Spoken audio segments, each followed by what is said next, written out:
Hey, I'm Naya. Welcome back to the channel. So today we're going to be diving into something interesting, something quite scary, something very expansive. It's going to be the damage step. You know, I wanted to bring back the things to be mindful of series just because I love talking about those kinds of things, about examples of different interesting meta situations, about how to improve your gameplay, how to make good choices, what to do in certain situations, useful tips, anything I can think of. I'm very passionate about those stuff.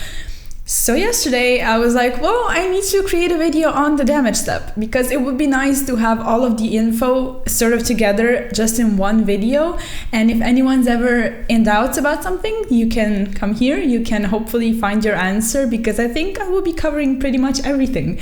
So we have a lot to go through, so let's just get right into it. All right, so the damage step is just a part of the battle phase, and it actually follows the battle step, which is right before. Nobody really pays attention to that much, but what the battle step is all about is basically you're choosing your attack target and saying, you know, I wish to attack that monster right over here. This is the battle step. And why it's important is because in response to the attack declaration, there can only be one chain. And this is very, very essential because you have cards that can activate only in response to that attack. You have things like Linkuribo, things like Mirror Force, stuff like that. So if for whatever reason someone has, this is an interesting example, if they have a Linkuribo in their graveyard and they did not bring it back at the start of the battle phase, they cannot, for example, you declare an attack, they cannot go, oh, Linkuribo effect in graveyard, bring it back to the field, and then go, well, I'm also going to use the effect that's on attack declaration, because it's just not how it works. Now, there can always be multiple chains before any step of the battle phase, but there can only be one chain, only one, in response to the attack declaration. So if someone does have a Linkuribo, make sure you use it at the start of the battle phase, put it on the field, have it ready when someone declares an attack. Now, to elaborate a bit more on why someone having, you know, the option of going into multiple chains is important. For example, if I was to declare an attack with something like Eldritch the Golden Lord, my opponent, in response to that attack, brings something back to the field. I was declaring a direct attack, I should say. They bring something back to the field. For example, use a Fogblade effect in the graveyard, bring it back. Now what I can do is I can redirect that attack. This is like not a redeclaration, just a replay. I could do that. But if I had a set Conquistador, for example, I wanted to get rid of the obstacle on board so I could go for game, I would use the Conquistador, and this wording is very important, on the resolution of the chain. Because like I said, multiple chains can be built, but they can only be built on the resolution. Because if I was to say, all right, you brought that back, now I don't wish to attack with Lord anymore. By saying that, I moved to the open game state part where I could redirect my attack, and I don't have the option anymore to do something on the resolution. And I'm only saying all of this to say you need to declare your stuff properly. So what you need to do is say, okay, you brought that back. On the resolution of that chain, I will use Conquistador. I have a Lord on board. I will pop your monster. Now I will redirect my attack to be a direct attack again, since the number of monsters on your field changed. I'm going for game.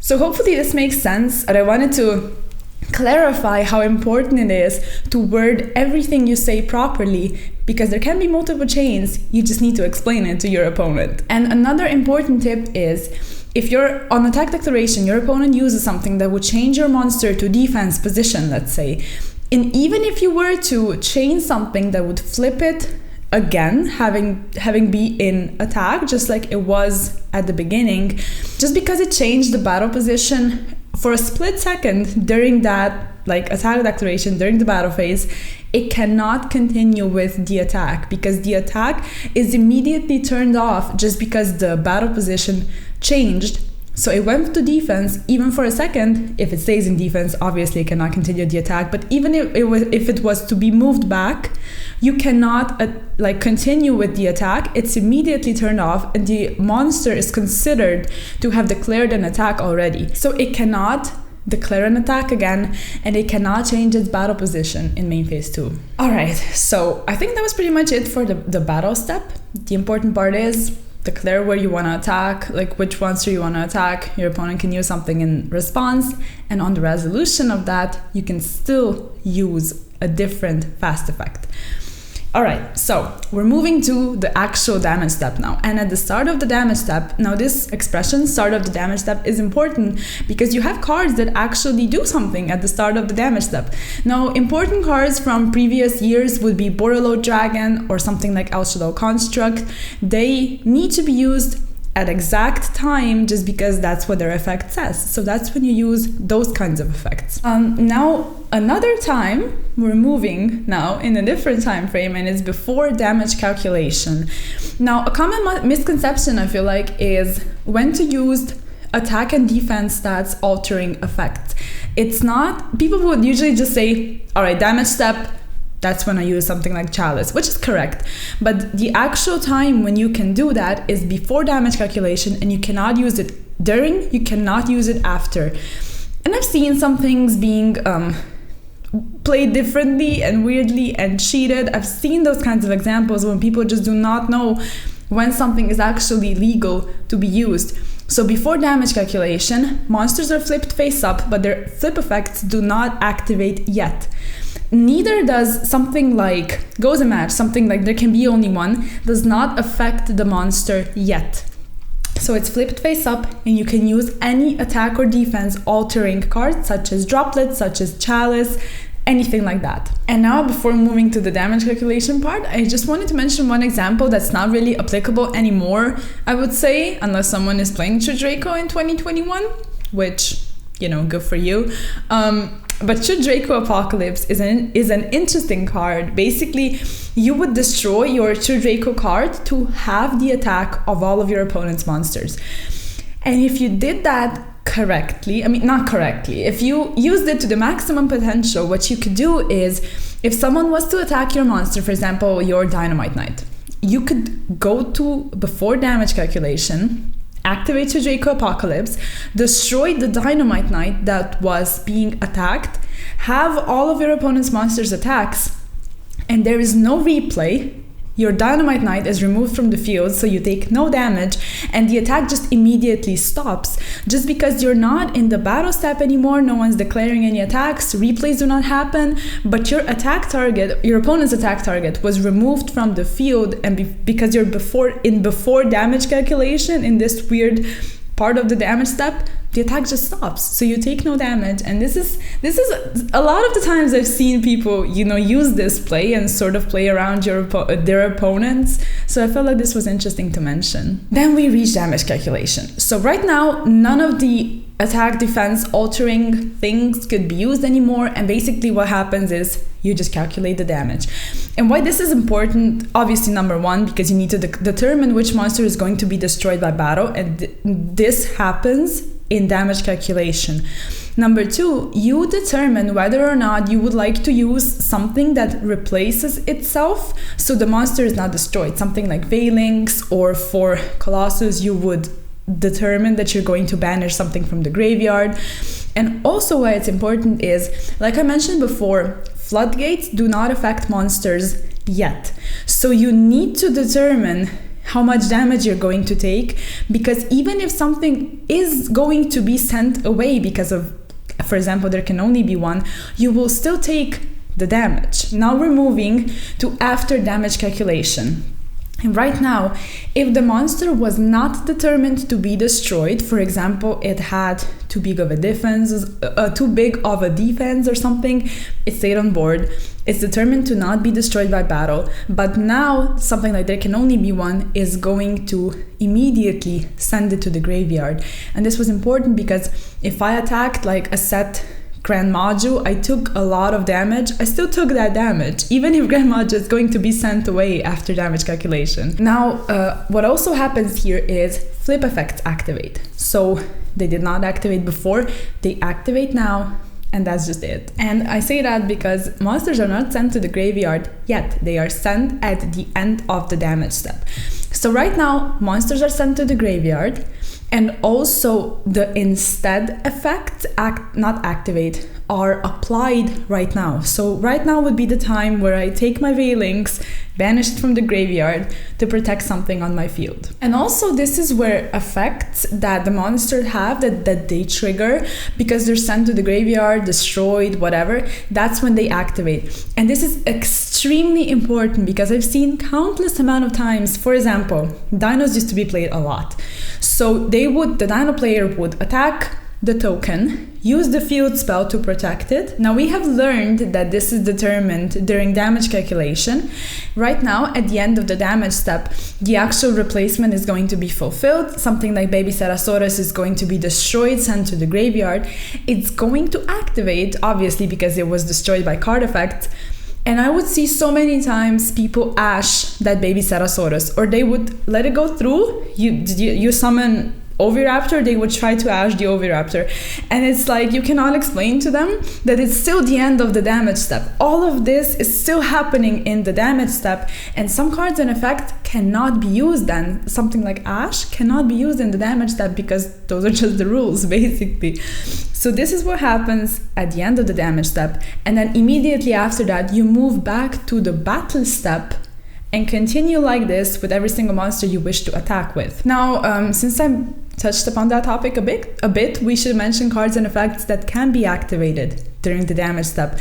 And it's mandatory effects, trigger effects of cards that trigger because they would move locations or be flipped face up or something like that. Also counter trap cards, directly altering fast effects that alter attack and defense, something like quick play spells, something like trap cards. They can be activated even if they're like continuous, for example, but they alter attack and defense. You would just have to use that effect immediately on the activation of the continuous trap card. And then also monsters or trap effects that negate the activation of something. So Ash negates the effect, therefore it cannot be used, whereas something like Ghost Bell can be used just because it negates the activation, not just the effect. And now to round everything off, I just wanted to bring to light some of the examples that I found very interesting when I was doing my research for this, just to make sure that I mention everything.